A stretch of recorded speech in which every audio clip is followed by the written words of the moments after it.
भाई होली है suit boot लगा के आयल छियै यार लोग फूल के नमा के बेटा तो होली चली रे धूल माटी झोंक देतो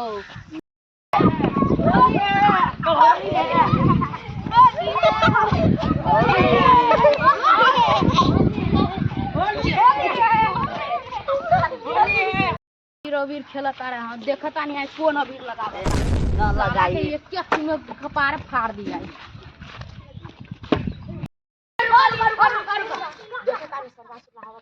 सरबासी के घर में लात होली भैया रे पटाक दे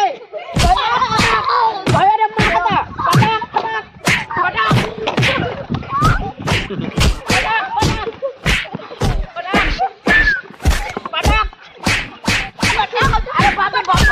ठीक है